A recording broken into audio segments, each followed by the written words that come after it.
Isa pang witness ng prosekusyon sa drug case laban kay dating Senador Laila De Lima, nais na rin umanong bawiin ang mga pahayag. Ilang biyahe sa Manila North Port delayed na. Security check sa Parañaque Integrated Terminal Exchange inirekomendang paigtingin pa. Kumalat na memo kaugnay sa pagdedeklara ng Special Health Working Day bukas December 22, fake news ayon sa Malacanang. At anihan ng palay sa Marso, hindi pa maapektuhan ng El Nino ayon sa mga magsasaka.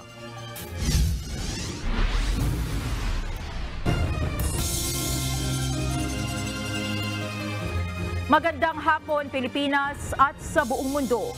Una sa ating mga balita. Bukas pa inaasahan ng Philippine Ports Authority ang buhos sa mga pasahero sa iba't ibang mga pantalan sa bansa. Ngunit dito sa Manila North Port, nagsimula ng magdatingan ng mga pasahero na umiiwas sana sa holiday exodus. Mula sa Manila North Port, ito ang balita ni Ryan Lacanlale, live. Ryan, kumusta ang dating ng mga pasahero dyan? At so far ba lahat ng schedule ng barko ay nakakaalis sa itinakdang oras? Monica, kanina nung pumunta tayo dito, nasa mahigit 100 lang yung mga pasahero. Pero habang gumagabi, ngayon ay napakarami na ng pasahero dito dahil bukas merong 4 na barko na aalis dito at halos puno na ito lahat. Nasa pumapalo ng 1,700 1,600 yung mga pasahero. Ngayong maghapon, Monica, walang barko na umalis dito dahil inaantay pa yung mga barko na manggagaling sa Cebu dahil nga nung nakaraan nagkaroon ng stranded kung saan 4 na barko ang umalis dito at hindi pa nakakaalis yung iba.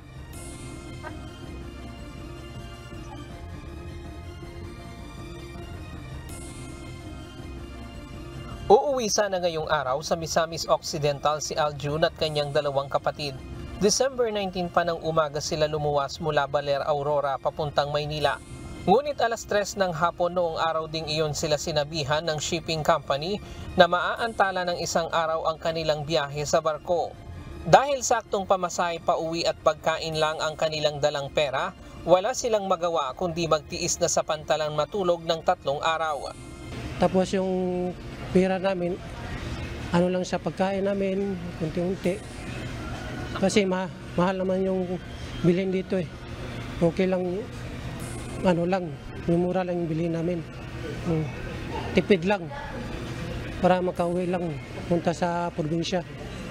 Si Aling Meljoy, 1995 pa huling umuwi sa kanila sa Cagayan de Oro, kaya excited siyang makita ang kanyang mga magulang at mga kaanak. Kasama niya ang kanyang anak, manugang, apo at kaanak ng kanyang manugang. Miyerkules ng gabi sana ang schedule nila ng biyahe sa barko. Pero dito na sa port nila nalaman na cancelled ang biyahe nila kagabi December 20 at bukas pa ng madaling araw sila makakapaglayag. Kaya naman dito sa mga upuan sa Manila North Port Passenger Terminal na sila nagtiis, magpalipas ng magdamag dahil mas mahihirapan sila kung babalik pa ng Cavite. Ayan, salit-salitan po. Dito sa kasi hindi naman magkasya ang lahat higa lahat. Nakaupo.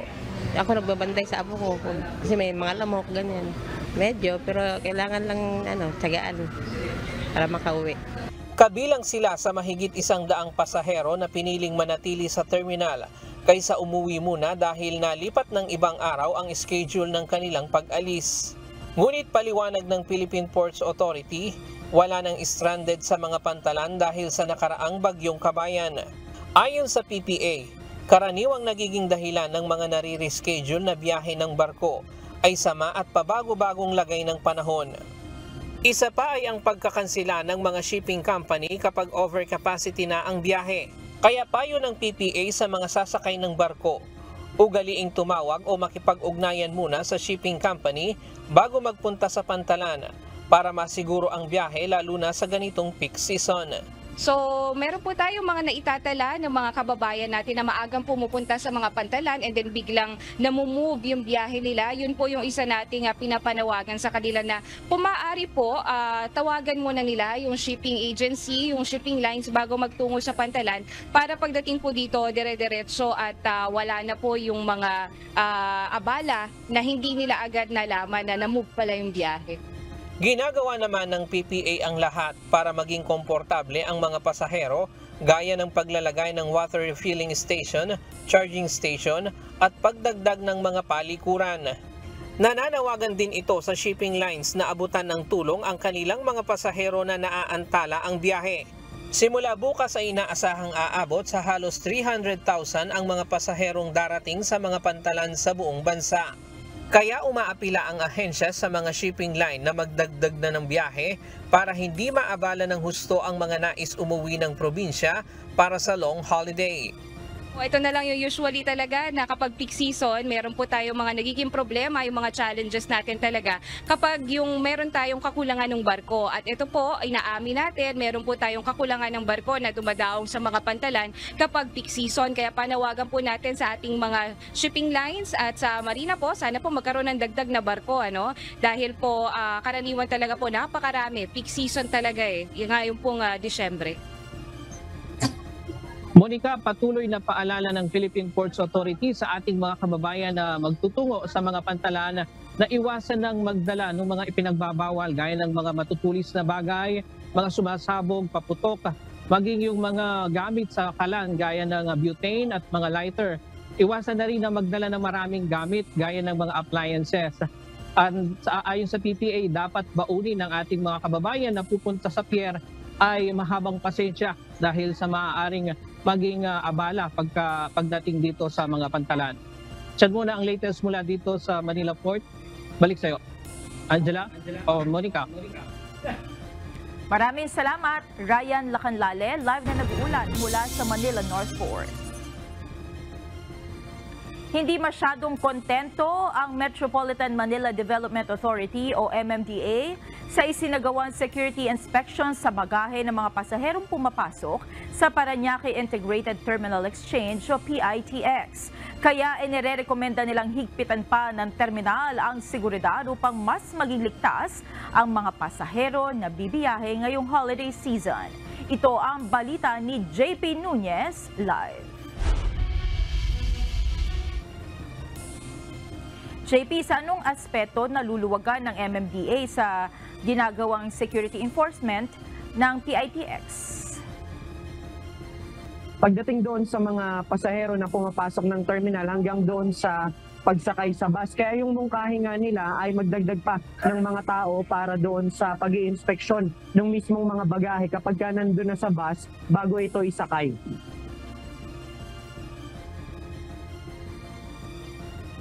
Nag-inspeksyon kanina ang Metropolitan Manila Development Authority o MMDA sa Parañaque Integrated Terminal Exchange o PITX. Layo nito na tiyaking magiging maayos ang biyahe ng mga pasahero ngayong holiday rush. Kasama ang Department of the Interior and Local Government at Philippine National Police, inikot nila ang mga waiting area ng mga pasahero.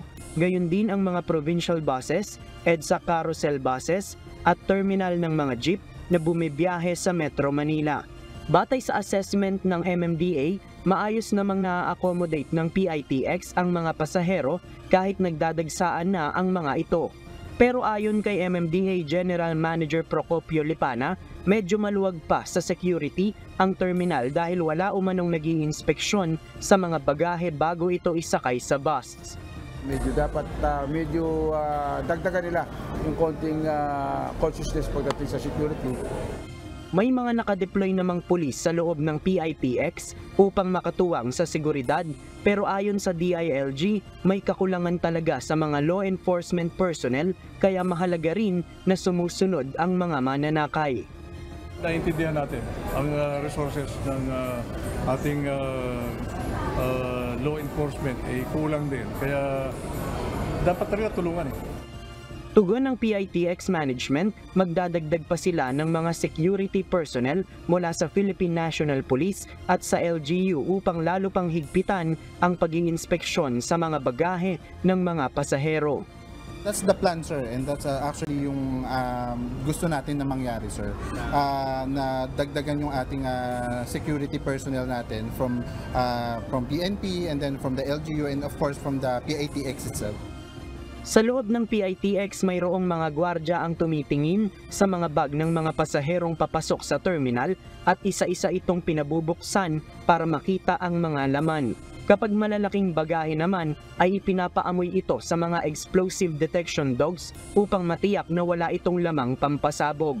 Samantala ayon sa PITX, mayroon ng mga biyahe papuntang Bicol ang fully booked hanggang December 30. Pwede pa rin namang maghintay ang mga mananakay pero mag-aabang sila ng mga bus na mababakante o kaya naman ay magpapadala ng dagdag na unit ang mga bus company. Early booking ako kasi alam ko pag ganitong peak season talagang mahirap ng ticket. Nung 7 pa, kumuha na ako ng ticket ko. Basta pagdating namin dito, umana kami kaagad ng ticket. Nakabili na nga? Oo, tapos na. Mga ilang minutes, mga 5 minutes na. Taglit lang. We see to it na may mga available pa rin dun sa na masasakyan yung mga passenger natin. We are actually in contact with the operators para sa number ng supply nila ng mga units and we assure na lahat naman makakasakay pabalik sa kanilang mga probinsya.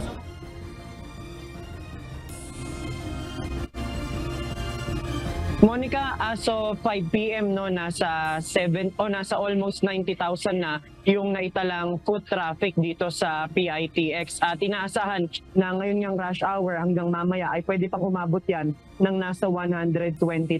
Ayon naman sa management ng PITX, bukas pinaghahandaan din nila yung dagsaan ng mga tao dahil nga huling weekdays o huling araw ng ngayong linggo. Bukas, December 22, inaasahan nila na pwede namang umabot ng nasa 150,000 yung pwedeng maging pasahero dito sa PITX sa buong araw. Yung binanggit kanina ng MMDA na security, ang sabi nila wala namang threat na batero, mas mainam na daw nila na talagang mahigpit yung gagawang ay maiwasan. Monica? Maraming salamat, JP Nunez, live na nag-uulat mula sa Parañaque City.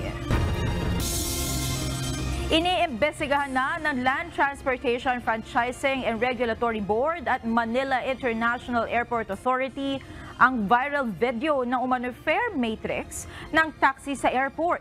Makikita dito na umaabot sa 10 hanggang 13,000 piso ang pamasahe depende sa destinasyon. Ayon kay LTFRB spokesperson Celine Pialago, hinahanap na nila ang taxi driver na naniningil ng sobrang mahal. Pati ang umano'y guard na siyang nagturo sa mga Taiwanese na doon sa taxi na yon sumakay. Nagbabala ang Philippine National Police Supervisory Office for Security and Investigation Agencies sa mga ahensya at establishmento na pinagsusuot ng costume ang mga naka-duty na security guards. Ayon pa sa PNP SOSYA, hindi rin dapat pinagagawa ng iba pang trabaho ang mga ito liban sa pagbabantay ng seguridad. Ito ang balita ni Leia Ilagan. They have to stick to their specific functions as guards. Huwag silang mag-deviate doon sa kanilang trabaho. Manatiling profesional. Ito ang nilalaman ng inilabas na Memorandum Advisory ng Philippine National Police Supervisory Office for Security and Investigation Agency o PNP SOSYA para ipaalala sa mga security agency at security guards ang kanilang trabaho at responsibilidad. Busod ito ng obserbasyon na may ilang mga gwardya ang nagiging parking attendants, utility workers at service crew. Ayon kay SOSYA Director, Police Brigadier General Gregory Bognalbal, dapat nakatutok lamang ang mga ito sa kanilang trabaho na magbantay. So doon sa code of conduct nila, pinagbabawal yung magtrabaho sila maliban doon sa kanilang specific function. Basic ang function nila is to patrol their specific areas, to report all unusual incidents and events, control the entry and exits of ng mga bisita nila. Lubhatin ani ang delikado kung aalis ang mga ito sa kanilang binabantayang pwesto. Yung mga guards kasi doon sa kanilang areas, may designated areas yan. So that they will be the one to control hindi lang maliban sa traffic but also other potential na mga krimen na pwedeng mangyari. Sinabi pa ni General Bognalbal, bawal ding pagsuotin ng costume ang mga gwardya dahil posibleng gayahin ito ng mga kriminal. Very clear yan sa guidelines that they must be in proper uniform. Pag sinabing proper uniform, yan po yung standard uniform ng isang gwardya. Nothing more, nothing less. Sa ilalim ng Private Security Agency Law, sino mang gwardya na mahuhuling hindi nakasuot ng tamang uniforme habang naka-duty ay maaaring magmulta ng 500 hanggang 1,000 piso. At maaari din silang matanggalan ng lisensya maging ang security agency kapag napatunayan na lumabag sa mga panuntunan. Leia Ilagan, UNTV, News and Rescue. Diyos ang aming sandigan, serbisyo publiko ang aming pinahahalagahan. Pinabulaanan ng Malacanang ang kumakalat na proklamasyon na umano'y pagdedeklara ng Special Half Working Day bukas, December 22. Ayon sa Presidential Communications Office o PCO, peke ang kumakalat na dokumento sa social media at walang opisyal na beripikasyon ng pamahalaan. Pinaalalahanan ng Malacanang ang publiko na maging mapanuri at sumangguni lamang sa official government sources para sa tamang impormasyon. Nag-inspeksyon ang Department of Trade and Industry sa mahigit 20 tindahan ng paputok sa Bukawi sa Bulacan.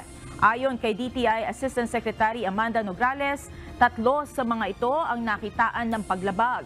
May mga nakitang paputok o pailaw na hindi naman dapat ibinibenta dahil wala sa listahan ng DTI. Kinumpiska ang mga ito matapos na magsagawa ng inventaryo. Ayon sa DTI, importante ang inspeksyon para maiwasan ang aksidente. Yung nakitaan po natin, nag-issue po tayo ng notice of violation, and then in-inventory po natin yung mga fireworks, and then bali po yun, the sellers will be given 48 hours to explain. Isasama na rin po natin ang manufacturer doon sa violation. Tapos po, pinul out po natin yung mga fireworks and firecrackers.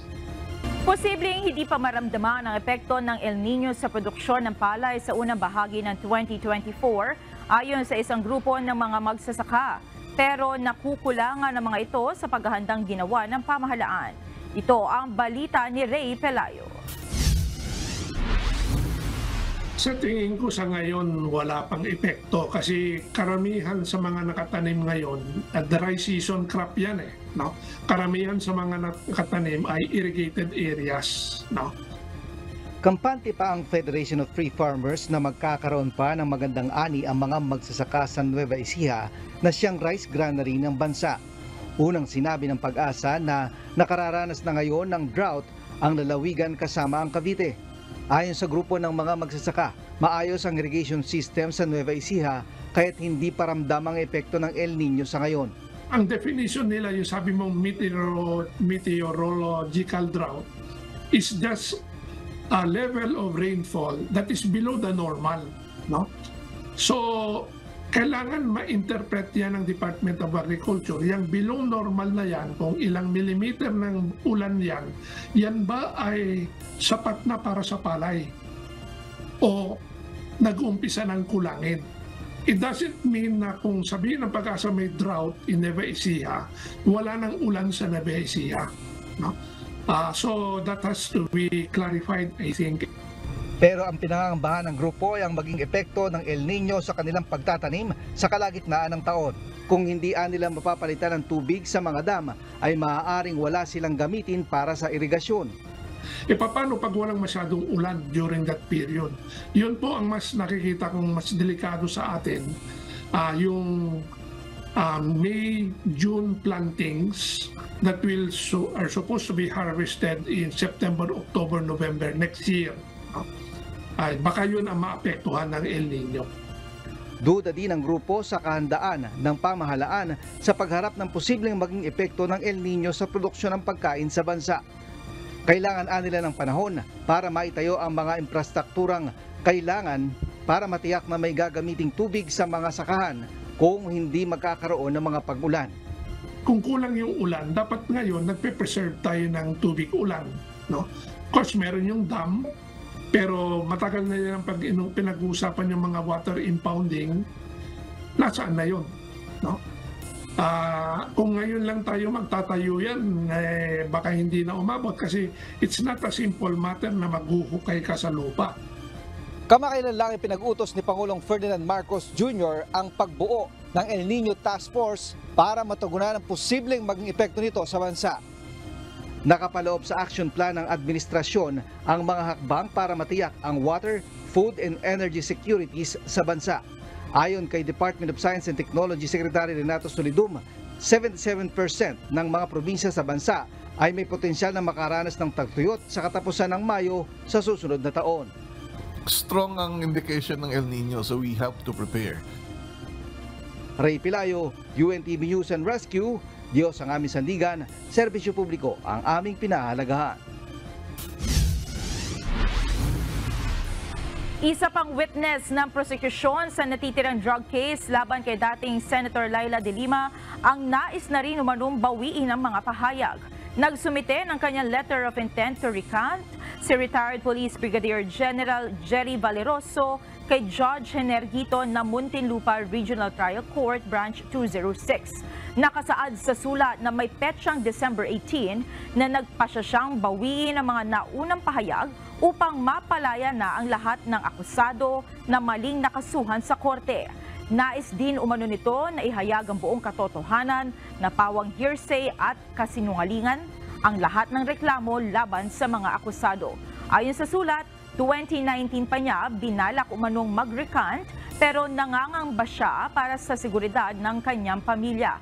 Si Valeroso na dating investigador mula sa Philippine National Police Criminal Investigation and Detection Group ang nagsabi na nakita umano niya si De Lima na nooy Justice Secretary na dumalo sa concert ng convicted drug lord na si Herbert Colanco sa loob ng New Bilibid Prisons.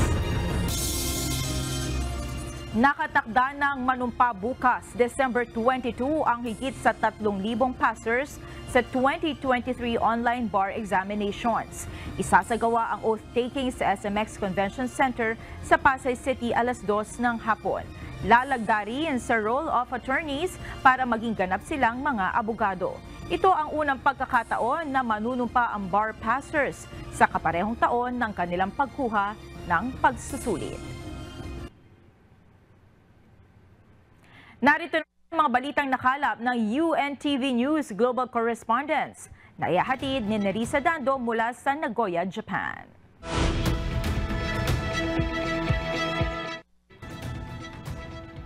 Nerissa, ang Japan ba ay may mga nuclear weapons sa ngayon?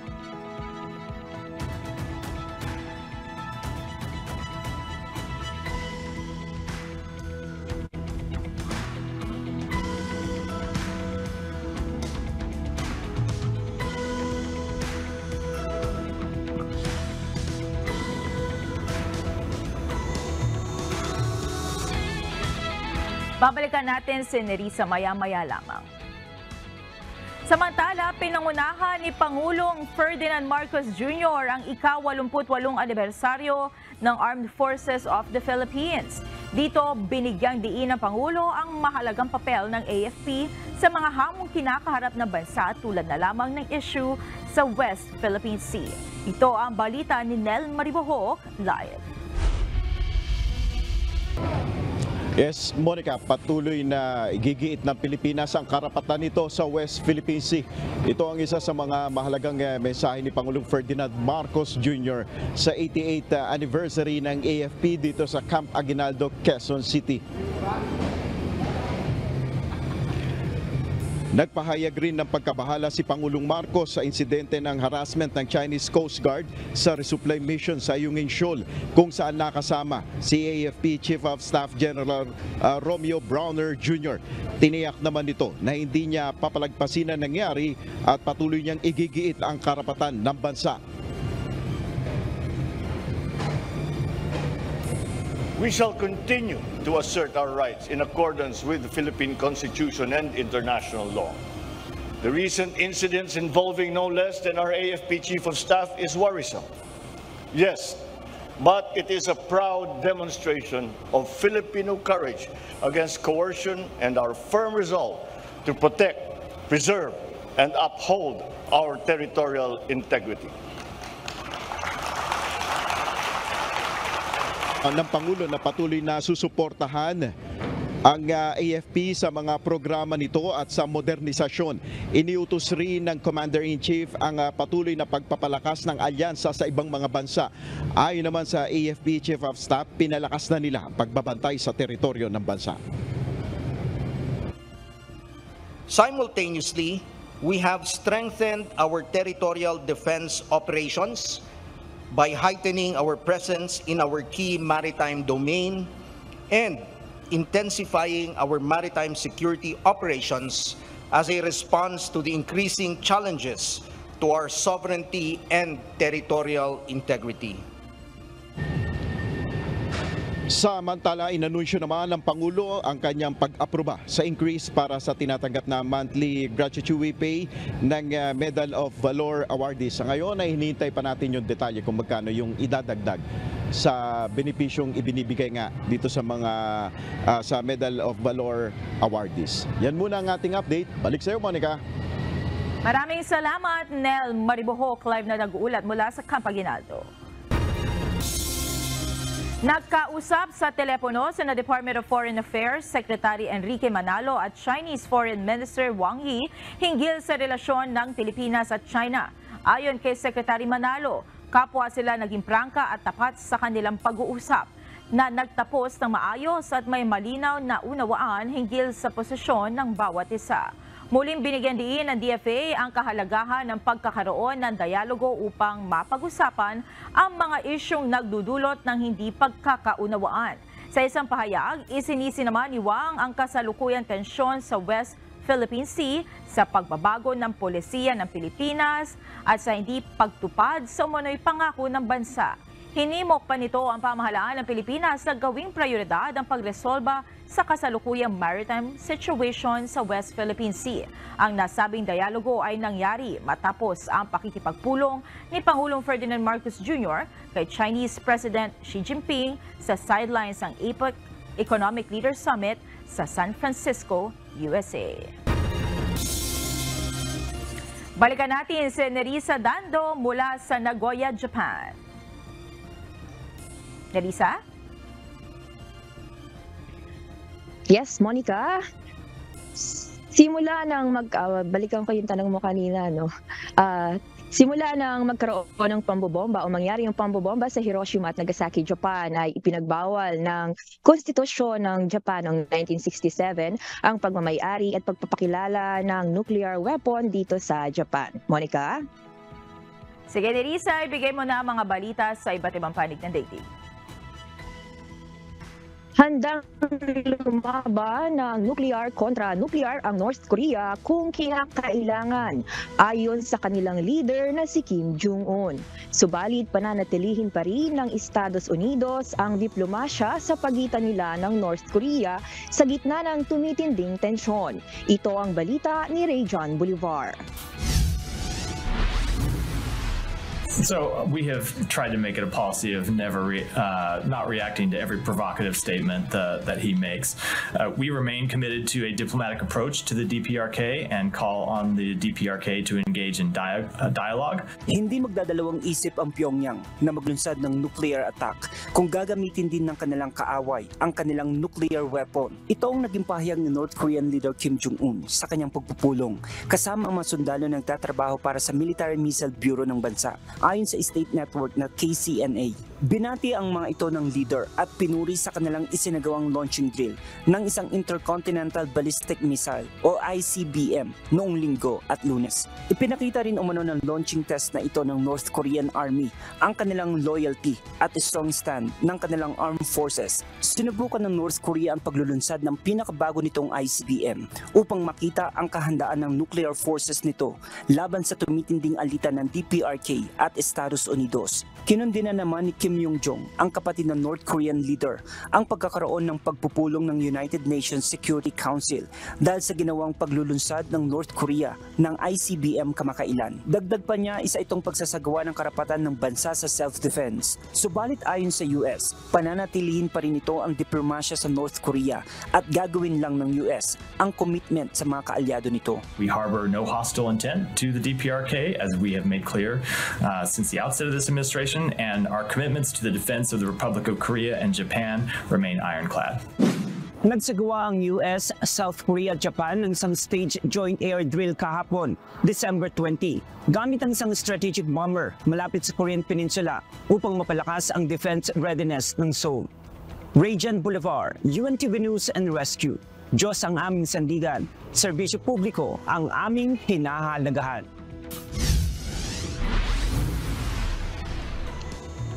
Mas pinaigting ng Thailand ang pakikipag-ugnayan sa mga karatig na bansa sa Southeast Asia. Napag-usapan ito ng mga leader sa gitna ng selebrasyon ng 50th anniversary ng Japan-ASEAN collaboration na ginanap sa Tokyo, Japan. Isa rito ang pagsusulong ng seamless tourism kung saan hindi na mahihirapang makapag-explore ang mga travelers sa 4 na bordering countries dahil hindi na kakailanganing ng hiwa-hiwalay na visa ang mga biyahero. Kinumpirma naman ng Indonesia ang pagbili nito ng 2 milyong tonelada ng Thai rice na kinailangan ng bansa dahil sa El Niño phenomenon na nagdala ng matinding tagtuyot at delay sa rainy season. Malugod naman itong tinanggap ni PM Sawisin upang lalong mapalago ang rice industry ng Thailand. Isang 5-alarm fire ang sumiklab sa isang apartment building sa Queens, New York. Subalit sa ngayon, hindi pa natutukoy ng mga otoridad ang pinanggalingan ng sunog. Ito ang balita ni Danny Delieva. At approximately noontime today, we received a phone alarm for fire on the top floor of this building on 47th Avenue. We were met with a heavy fire condition. It quickly escalated up to the alarms. We're well over a 5th alarm right now. We had to call a 5th alarm as well as additional units. 14 ang injured at daan-daang mga residente ang naapektuhan sa sunog sa isang apartment building sa Queens, New York, USA, Miyerkules ng hapon. Wala naman sa mga ito ang life-threatening, subalit isang firefighter ang lubhang nasugatan sa insidente. We did transport several civilians to area hospitals in non-life-threatening conditions. We did have a firefighter who was transported to a hospital in serious but stable condition. Mayroon namang mga investigador sa pinangyarihan ng insidente, subalit hindi pa nadidetermina ang dahilan ng sunog. Ito ay kahit na kumpleto na ng mga otoridad ang inisyal na pag-iikot sa pinangyarihan ng insidente, subalit nahirapan ang mga ito sa paghahanap dahil sa lala ng tinamong sunog dito. Apektado rin ang top 3 floors ng sunog at sinara rin ang ilang mga daan. Lahat naman ng 450 na mga residente ng apartment ang naapektuhan dahil sa sunog at water damage. Nakapagtala ang American Red Cross ng 160 na tao sa 68 sambahayan ang nangangailangan ng emergency assistance, kasama na ang pagkakaroon ng pansamantalang matutuluyan pati na rin ng makakain. Itutuloy naman nila ang kanilang Service Center Operations sa tulong ng Emergency Management Agency, Huwebes ng umaga. Danny Delieva, UNTV News and Rescue. Diyos ang aming sandigan, serbisyo publiko ang aming pinahahalagahan.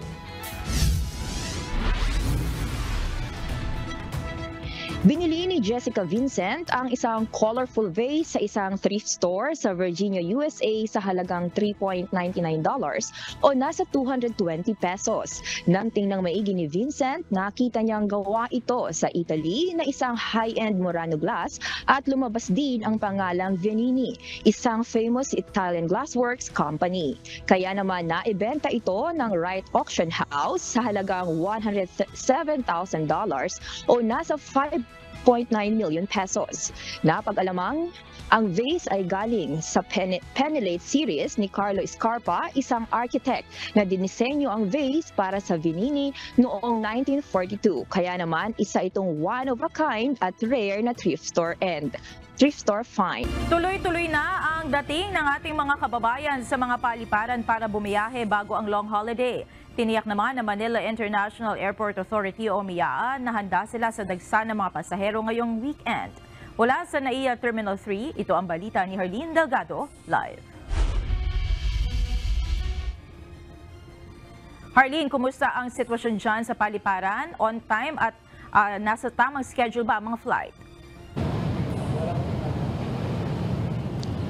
Monica, patuloy nga yung pagdating ng ating mga kababayan dito sa NAIA Terminal 3 para nga sa long holiday. At kanina, Monica, bago tayo mag-live, ay may mga nakikita na tayong mga check-in counters na humahaba na yung mga pila. Pero ayon sa Manila International Airport Authority, ay bukas at sa Sabado pa, inaasahan ang peak na mga pasahero dito sa Terminal 3. Dala-dala ang kanyang mga bagahe, maagang pumunta sa NAIA Terminal 3 ang overseas Filipino worker o OFW na si Kathleen Kimson. Pabalik na kasi ng Qatar si Kathleen kung saan siya nagtatrabaho bilang domestic helper.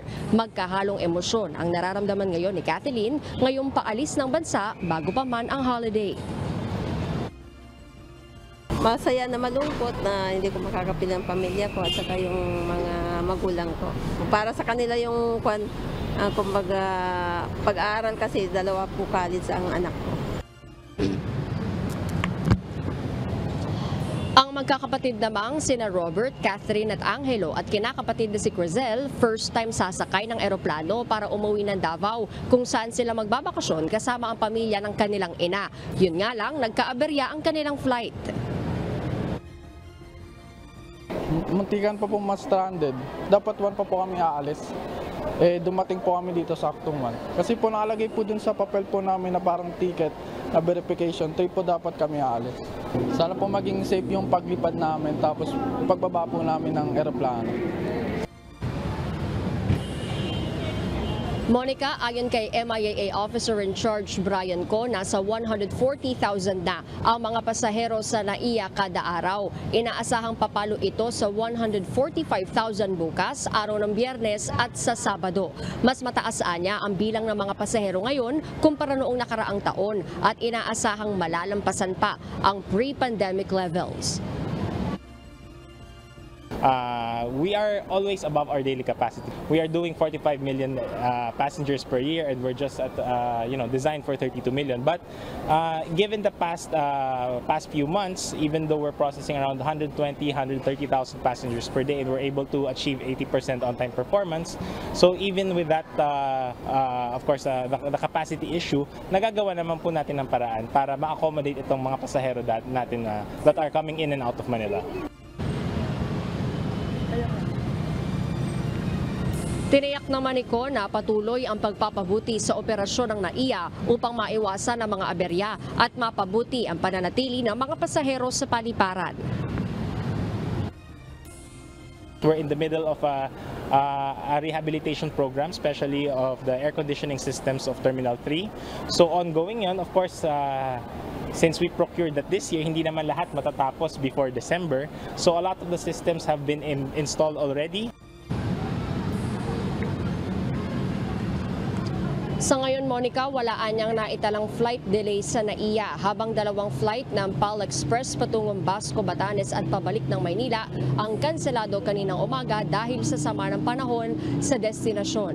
Samantala, Monica, sinabi rin ni Co na patuloy yung ginagawang investigasyon doon sa naiulat na insidente ng umano'y pangungontrata o yung pananaga ng presyo doon ng isang taxi driver dito sa NAIA. Ayon kay Co ay meron ng mga persons of interest sa tinitingnan yung kanilang security security unit at inaasahan na maaaring sa susunod na linggo ilabas yung resulta at yung magiging rekomendasyon dito sa insidente. Sa ngayon, para maiwasan yan, Monica, ang nakikita solusyonin ako ay paiigtingin nila yung information dissemination sa mga pasahero, lalo na ngayong holiday, para maiwasan na mabiktima at itong mga ganitong illicit activities ika nga dito sa NAIA at matiyak na doon lamang sila sa mga accredited lanes at mga taxis at motor vehicles kukuha ng kanilang masasakyan pagdating dito sa paliparan. At yun muna ang update mula rito sa NAIA Terminal 3. Balik sa iyo, Monica. Harleen, kung iyong matatandaan, may mga insidente in the past na kapag ganitong big holidays at dagsa ang mga pasahero ay nagkaroon ng aberya dyan sa NAIA tulad ng power outage, no? If you remember correctly. Ito ba ay na-anticipate na ng ating ng mga namumuno dyan sa NAIA at handa sila kung sakaling magkaroon na naman ng parehas na aberya? Monica, natanong yan kanina ng media kay officer in charge ko at tiniyak niya na handa sila ngayong weekend sa dagsa ng mga pasahero para sa holiday. Ang mga sinasabi niya kanina, Monica, ay yung patuloy na rehabilitation program dito sa NAIA, particular na sa Terminal 3. May mga ginawa na rin daw sila na scheduled maintenance works bago pa man itong linggo na ito para maiwasan na yung aberya kapag mas dumagsa na yung mga pasahero. Aminado si Monica, na tuloy-tuloy at hindi matatapos lahat ngayong December yung kanilang rehabilitation program dito sa NAIA, pero tiniyak nila lalo na sa summer kapag nagkaroon na ng dagsa ng tao, particular na sa summer season, ay mas kumpleto na yung kanilang rehabilitation works dito sa Terminal 3, lalo na doon sa mga posible maging aberya doon sa kanilang mga electrical and maintenance systems. Monica. Alright. Maraming salamat, Harleen Delgado, live mula sa NAIA Terminal 3. Unti-unti nang dinadagsa ng mga turista ang City of Pines, mga turista ine-enjoy ang malamig na klima sa lungsod. Mula sa Baguio City, makibalita tayo kay Grace Flores, live. Grace, kumusta ang mga turista ngayon dyan sa Baguio? Ano ang temperatura ngayon dyan?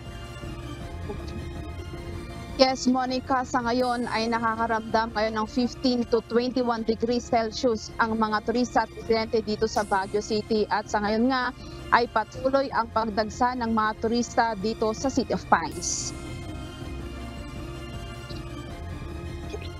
Nananatiling ampawi ng init ang tinaguriang summer capital of the Philippines, ang Baguio City.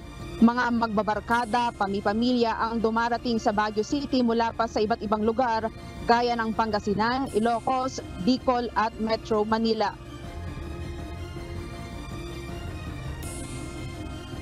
Nag-enjoy, napunta ng Mines View, ito ng Botanical. Mga pangunahing pasyalan sa Baguio gaya ng Burnham Park, Mines View Park, Botanical Garden ang dinarayo ng mga bakasyonista. Mamayang alas 9 ng gabi naman ay dinadagsa ng mga turistang night market na kung saan makakabili ka ng iba't ibang mga kagamitan gaya ng mga damit, sapatos at iba pa sa murang halaga. Sinisipon nga po ako Ikutin niyo po itong buong Baguio, maganda po dito. Oo. Tapos, yun lang po masasabi ko. Pero mag-jacket po kayo. Kasi malamig talaga. Mahirap magkasakit din minsan. Iba po kasi yung vibe, parang nakaka-relax po. Ganun po yung feeling niya.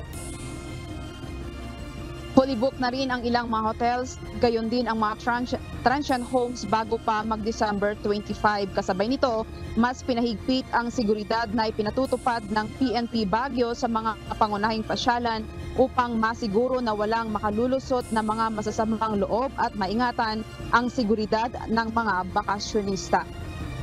Monica, yung ating yung Baguio City Police Office ay nakahanda na rin ang kanilang bakasyon lane kung saan yung ating mga turista na aakyat dito sa Baguio City ay merong mag-guide sa kanila para hindi na sila dadaan pa dito sa Baguio Business District o Central Business District para nga maiwasan ang matinding traffic bukas. Inaasahan natin, Monica, sa Sa mga terminals dito sa Baguio City ay marami na ang dadagsang mga turista na aakyat, lalo na dito sa mga terminals, at meron namang mga residente na bababa para magbakasyon sa kanilang mga pamilya sa mga lowland areas. Yan muna ang balita mula dito sa Baguio City. Balik sa iyo, Monica. Maraming salamat, Grace Flores, live mula sa Baguio City. Pinatawan ng 30 araw na suspensyon ng National Telecommunications Commission o NTC ang Suara Sug Media Corporation na mas kilala sa business name nito na Sunshine Media Network International o SMNI. Kasabay ito, show cause order kung saan pinagpapaliwanag ang SMNI sa loob ng 14 na araw sa mga alegasyon ng paglabag sa prangkisa nito batay sa resolusyon ng mababang kapulungan ng Kongreso. Isa na rito ang pagbabago umano sa ownership o pagmamayari ng SMNI nang walang pahintulot ng Kongreso. Itinakda ng NTC sa January 4 ang pagdinig kaugnay ng inilabas na suspension order. Una namang sinuspindi ng Movie and Television Review and Classification Board o MTRCB ang 2 programa ng SMNI dahil sa mga alegasyon din ng paglabag, bagay na itinanggi naman ng estasyon. Magpapatuloy ang Philippine National Police o PNP at ang Armed Forces of the Philippines sa kanilang opensiba laban sa Communist Party of the Philippines, New People's Army at National Democratic Front o CPP-NPA-NDF.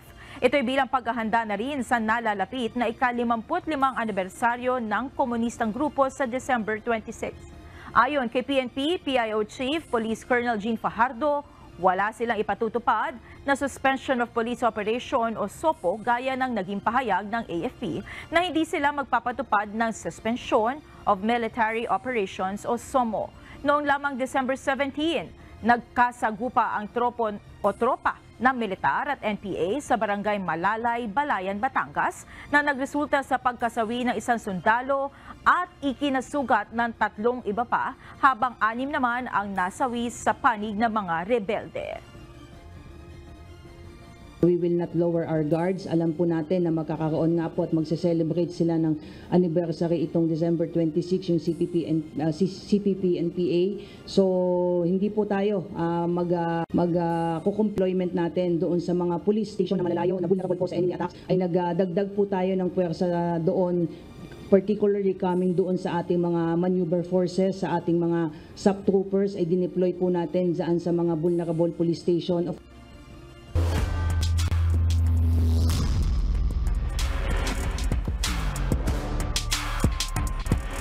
Kinailangang ipwersa ng DOJ beacons ang overtime game para makapasok sa win column at talunin ang GSIS Furies. Samantala, pasok na sa susunod na round ng eliminations ang Senate Defenders, habang nagpaalam na sa liga ang COMELEC Vanguards. Ito ang balita ni Bernard Dadis.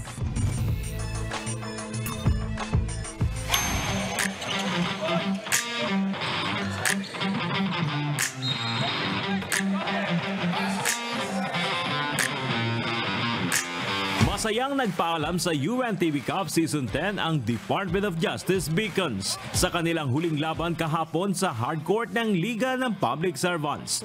Bagaman non-bearing game na sa DOJ ang kanilang laban sa GSIS Furies, best effort pa rin ang ipinamalas ng Beacons sa pangunguna ni Asik Miko Clabano. Katunayan na ipwersa pa ng DOJ ang overtime game para ilista ang kanilang unang panalo sa liga matapos ang 5 sunod na pagkatalo. Dikitan lang ang laban mula umpisa. First kanto, hawak ng DOJ ang 2 points advantage, 25-23.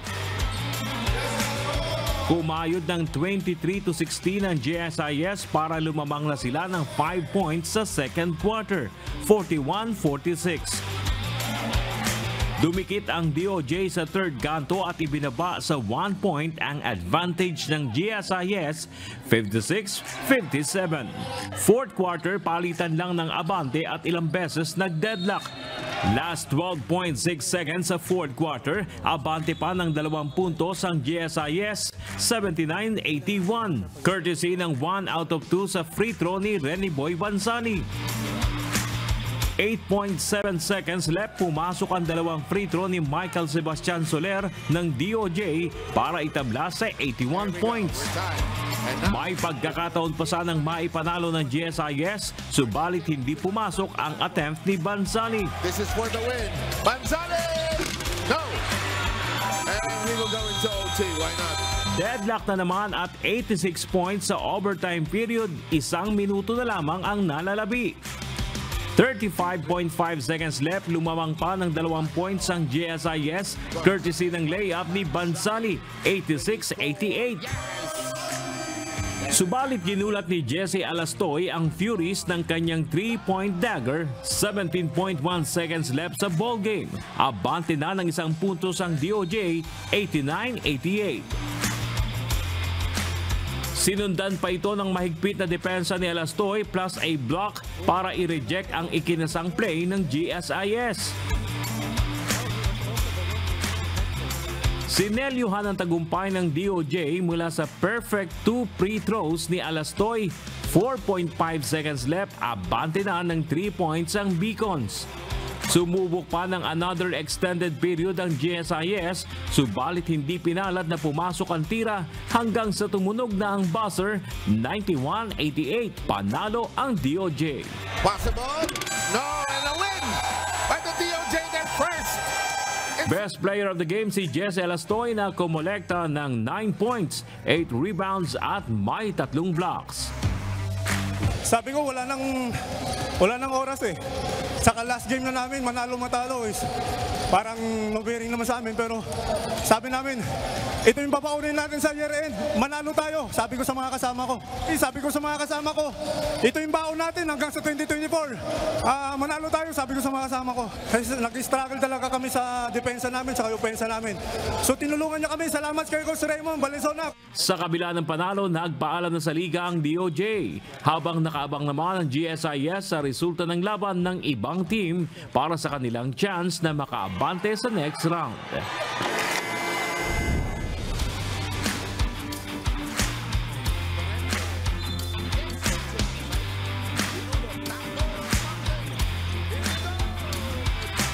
At sa second game, hindi naman pinayagan ng Senate Defenders na makapagpaalam sa liga ang Comelec Vanguards ng may uwing panalo. Tinapos ng Senate ang kampanya sa liga ng Comelec sa exciting ball game na nagtapos sa score na 76-70. Nanguna sa opensa ng Defenders si Jeffrey Sanders na may 16 points at 9 rebounds. At si Lawrence Gasparillo na may 17 points at 2 boards. Yung defense namin hindi ganun kasulit. Ang maganda lang doon, hindi kami bumitaw kasi nung bandang 3 points na lang nila. Kaya nag-usap-usap kami na dagdagan pa namin yung defense namin para hindi kami malamangan. Kasi ang sakit kasi namin, pag nalamangan kami ng bandang huli, wala na, binibigay na kami. Kailangan namin pagtrabahuan, kumbaga nagsisimula pa lang kami. Kumbaga hindi pa, nagre-ready kami sa second round. Siguro mas isipagan pa lang sa practice, siguro sa communication. Lagi sinasabi sa amin yan, communication. Tapos pagdating sa dulo, medyo bumababa yung namin, yung moral. Medyo natatalo kami under 3 minutes. Ayun nga sabi ni Coach, dapat ma-overcome namin yun. Dahil sa panalo, aakyat sa next round ng eliminations ang Senate Defenders na may 3-3 win-loss record.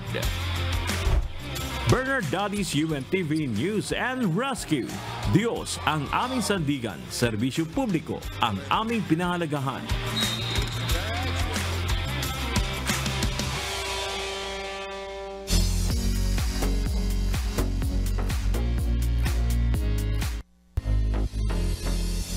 Para sa mga BTS fans o ARMY, inanunsyo ng Big Hit Music na maglalabas ng bagong single si Jimin bukas, December 22. Ayon sa kumpanya, ang pinakabagong proyekto ng 28-year-old K-pop star ay may pamagat na Closer Than This. Ito ay isang heartfelt song na naglalarawan ng genuine feelings si Jimin para sa ARMY. Kapapasok lamang ni Jimin at ng iba pang miyembro ng BTS sa military enlistment, kaya isa itong regalo para sa fans ngayong holiday season. Isang panibagong kwento ang kukurot sa ating mga puso sa ika-10 yugto ng Wish Date Concert. Kilalanin ng mga bida sa storya at mga OPM artists na manghaharana sa mga wisher sa seryeng ito. Ito ang kita ni Gladys Duwati. It is said that what is essential is invisible to the eye. What we see sometimes is not real. Can true love be seen?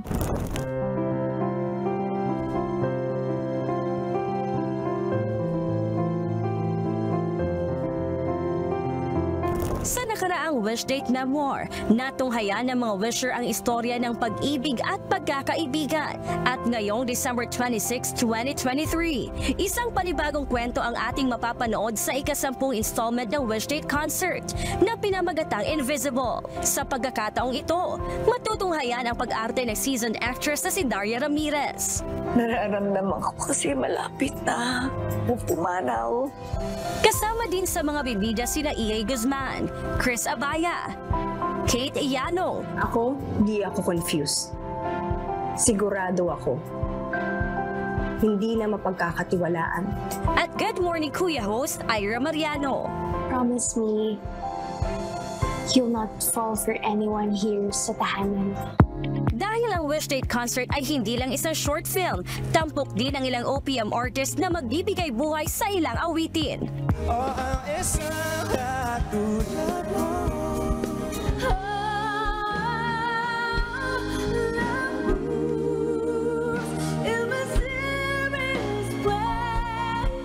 Kabilang sa mga manghaharana, ang digital queen na si Gigi Dalana kasama ang Gigi Vibes. Bakit nga ba mahal kita kahit di pinapansin ang damdamin ko? Legendary pop and R&B band South Border.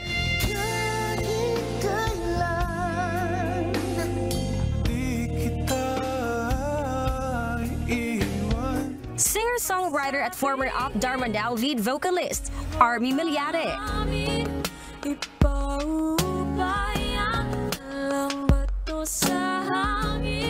And singer-songwriters Esay Belaño at Piniel.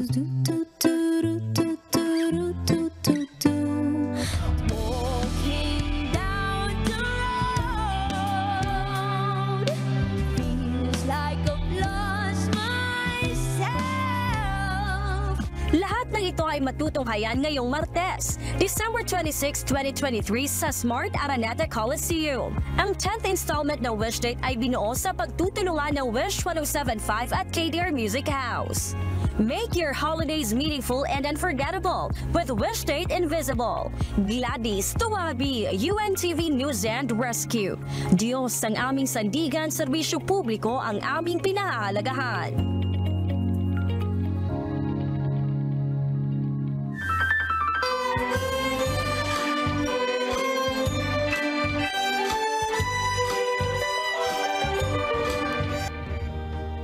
Muling ipinagdiwang ngayong araw ng Members Church of God International o MCGI ang Fiesta ng Diyos na isinagawa sa Apalit, Pampanga. Bahagi ng pagdiriwang ang pagbibigay ng libreng serbisyong medikal, libreng groceries at tulong pangkabuhayan sa mahihirap.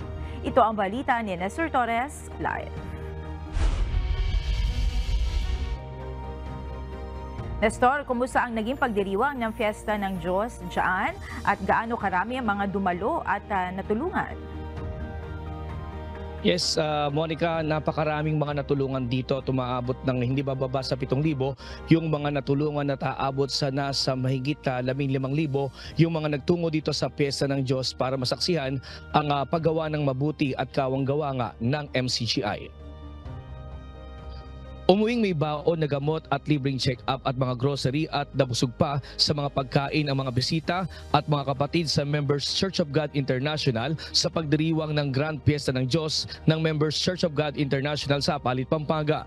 Muling naipandama ng Members Church of God International sa mga kapatid at maging sa mga bisita ang pag-ibig at pagkaawang gawa sa araw ng selebrasyon ng Grand Fiesta ng Diyos sa Apalit, Pampanga. Mula umaga hanggang hapon, naghatid na ng kasiyahan at iba't ibang public services ang MCGI. Kabilang dito ang pre-medical mission kung saan nasa 1,500 ang nakapag-avail ng libreng check-up at gamot. Isa sa mga beneficiary ang 73 years old na si Lola Josepina na may sakit sa puso at may hypertension. Salamat ako ng marami. Nagpa-check up ako. Yun, binigyan ako ng gamot. Pina-check up. Lahat ng bawal. Sinabi sa akin na huwag kainin, gano'n. Yung pagkain na binigay sa akin, ito ba? Diyan sa fiesta ng Diyos. Ay, ko lang naranasan ng ganito.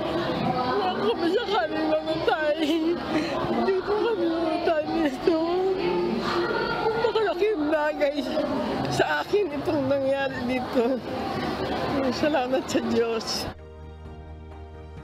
Mahigit 4,000 naman ang nakapag-uwi ng libreng groceries mula sa MCGI Free Store, kabilang na dito ang mga nagmula pa sa malalayong sitio sa Tarlac.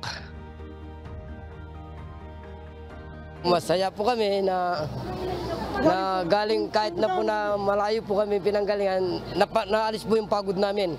Dahil sa sobrang saya ng ating Pestang Diyos. Pag-uwi pa po namin ngayon sa aming pamamahay na mayroon pa po kami dala, malaki po namin pasasalamat ng Pisang Kuto.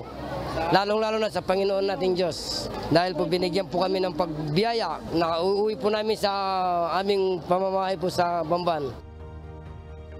Aabot naman sa 5 ang nabigyan ng tulong na pangkabuhayan na kinabibilangan nga ng mga mahihirap natin na mga mananahi at nabigyan ng ito ng libreng makina at isang motorsiklo naman din ng napagkalooban din sa lugar naman ng Sorsogon. May alok ding serbisyo ang ilang mga ahensya ng gobyerno gaya ng Pag-ibig Fund, PhilHealth at SSS. Maghapon namang pinilahan ang libreng pagkain at delicacies na mula pa sa iba't ibang lugar sa bansa gaya ng lechon, Kopay ng Laguna at kapeng barako ng Batangas. Sa kanyang mensahe, binigyang diin ni Kuya Daniel Rason na mahalagang magtaglay ng ang mga kapatid sa MCGI ng pagpapakita ng pag-ibig sa kapwa-tao nang walang pagtatangi. Ang ating Brethren Day ay isang pagkakataon na i-apply natin yung ugali na itinuturo sa atin bilang mga Kristiyano. Ugali ng paglingap, pagpapakita ng pagmamahal, pagpapakita ng pag-ibig, yung sinasabi po na kung iibig lang tayo sa umiibig sa atin. Alam nyo ang isang bagay na nakapaloob doon sa 5:46 ng Mateo, kung kayo iibig sa nagsisiibig lamang sa inyo, ano ang ganti na inyong kakamtin? Hindi ba gaan wika gayon din ang ginagawa ng mga maniningil ng buwis? Ano po ang ibig sabihin, mga kapatid? Yung iibigin mo, yung umiibig lang sa'yo, doesn't make any difference doon sa ginagawa noong mga hindi naman talaga nakakaalam ng katwiran ng Diyos. Dahil yung aral ng Diyos, ang kanyang itinuturo, kahit yung hindi umiibig sa'yo, iibigin mo. Ngayon, ano ang mas malaking pananaw na dapat nating makita? Sa ganito pong pagsasama-sama, nandyan ang mga kapatid, nandyan ang mga hindi kapatid. Ang pagpapakita ng pag-ibig, hindi lang yung kung sino lang yung kakilala mo, kung sino lang yung iyong mga katsokaran, o kaya kung sino lang iyong hindi po. Ang pag-ibig, ang sabi sa Biblia, unang-una, ibigin ninyo ang pagkakapatiran. Ang isang bagay na tinuturo sa atin, hindi lang naman ang iibigin natin na yung ating mga kapatid. Kahit nga kaaway, pinaiibig.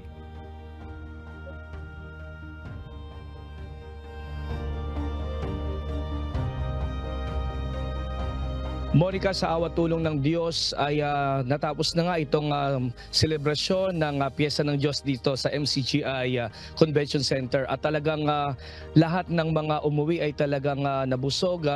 at talaga ring nakinabang din sa mga tulong na serbisyong hatid ng MCGI sa Piyesta ng Diyos. At hindi lamang ito, kumbaga ito'y magpapatuloy ito sa mga susunod pa at marami pang mga serbisyong magagawa na pagtulong sa kapwa at pag-ibig at paggawa ng mabuti ang Members Church of God International sa iba't ibang panig ng bansa.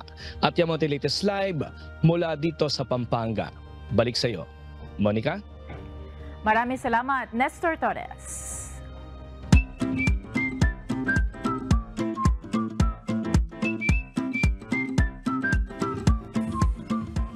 Narito naman ang ating mga naging kausi ngayong araw. Magandang gabi at salamat kina Rogel Ugalde, Toitz, Emmanuel Montañez, Karin Quinto, Mark Anthony Petiluna at Nicolas Dayoneda.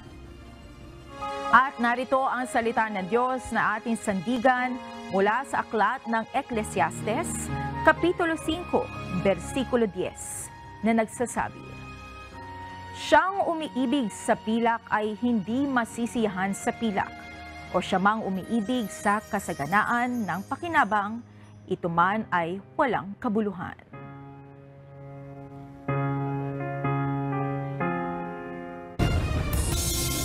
At yan ang naging kabuuan ng ating balitaan ngayong gabi. Aming inilahad ng buong katapatan kung paano namin nasaksihan. Kayo'y makapagtitiwala na ang aming nakita at narinig ang aming ibinabalita. At dito po sa UNTV, Diyos ang aming sandigan, serbisyo publiko ang aming pinahahalagahan. Magandang gabi.